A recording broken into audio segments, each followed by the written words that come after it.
Hi there, I'm Sassy at 60. Welcome to episode 5 of Nobody Told Us This About Getting Older. Today's episode is about the quiet pressure we experience to stay relevant. Essentially, do I still matter? If you've been watching the previous episodes, you'll notice that there's a pattern. Getting older isn't loud. The changes don't announce themselves. They happen quietly in the things we no longer chase and in what starts to weigh on us instead. So in previous episodes, we've talked about identity changing and relationships that shift and about redefining success. Today, I want to talk about a topic that closely relates to all of that. It's about the quiet pressure we feel to stay relevant, not just professionally, but also socially and culturally. It's that feeling that if you don't keep up, you might disappear. And I have felt this on more than one occasion. It's that unspoken pressure to stay current, stay visible, stay interesting. And not because anyone said it out loud, but because the world subtly rewards speed, youth, and novelty. There have been moments when I've wondered, if I slow down, will I disappear? If I'm not chasing what's trending, do I still matter? And that's a hard question to sit with. But here's what I've come to understand. Relevance isn't about being seen everywhere.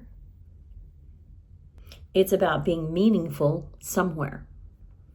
And often the older we get, the smaller and deeper that circle becomes. Nobody told us this, that as our visibility fades, our significance deepens. You no longer have to comment on everything. You don't have to keep up with every change.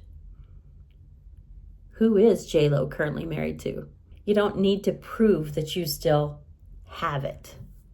What you have now is discernment, and that's something that only comes through living life. If you've ever felt that quiet pressure to stay relevant, I want you to know, stepping back doesn't make you invisible. It often makes you clearer. Each episode in this series builds on the last because these experiences don't happen in isolation. Identity changes, relationships shift, and success gets redefined. And somewhere in the middle of all of that, we question our place.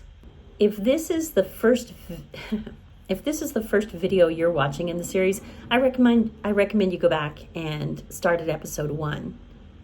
Not to catch up, but to see how things fit together. And if you've been watching all along, thanks for sticking with the conversation.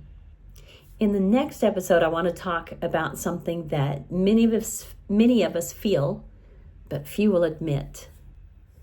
It's the quiet grief for earlier versions of ourselves, and why honoring them matters more than simply pretending that we've moved on. I'll see you in the next episode.